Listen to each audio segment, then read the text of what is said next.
right, for a lot of us in Canada and beyond, we have not played golf in the winter time. So as a result of it, we're getting back to playing, starting to feel sort of the basics of our game. And a question that comes up a fair bit is, how do I start my backswing? Well, I'll tell you what. What most people do is they use their hands and arms a lot to create their backswing, to start their backswing, to initiate it, and as a result of it, it throws off their total sequence as far as what their body does during the golf swing.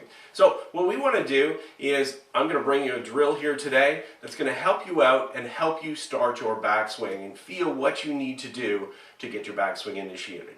So the biggest thing first off is we want to use our whole body to make the backswing. And I'm not talking about a big movement this way or this way where we're moving a lot of mass. And mass is sort of the movement of weight. And a lot of people think we have to move weight in the backswing where we're making big lateral motions this way. We don't necessarily do that because we can compromise what happens with our strike with the golf ball, our face angle, a lot of other things that will happen as you make your downswing. So what we'd like to do is use the ground a little bit more and create a little bit better sequence that starts from your feet all the way up. And basically it simulates what we see in a lot of other sports where we're pushing off the ground to get our motion started. And that's going to help you create more force, more speed, and a lot better sequence. So what I've got here today is an 8-pound medicine ball, and we're going to do a very simple drill. You can use other objects as long as it has a little bit of weight to it, just so it has a little bit of resistance. A good thing to do maybe on the driving range is to take a bucket of balls, maybe a half full as far as golf balls. We don't want all the way to the top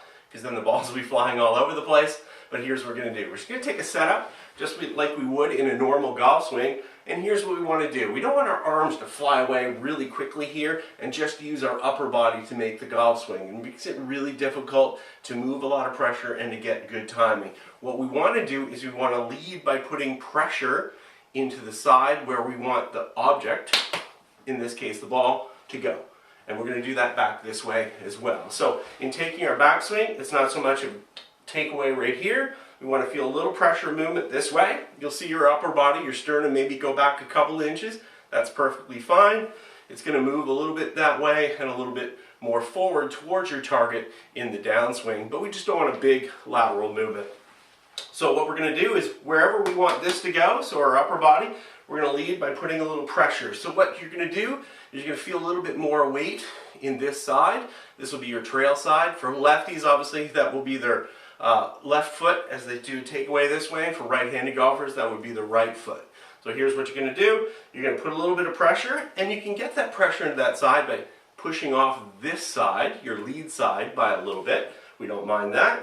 We push off, a little bit of pressure, and basically you're staying fairly central here, and this is going to lead the ball or the heavy object. And then to go this way, we don't just swing our arms, which you'll see when we do that, it isolates our upper body, keeps it here, keeps our lower body from turning.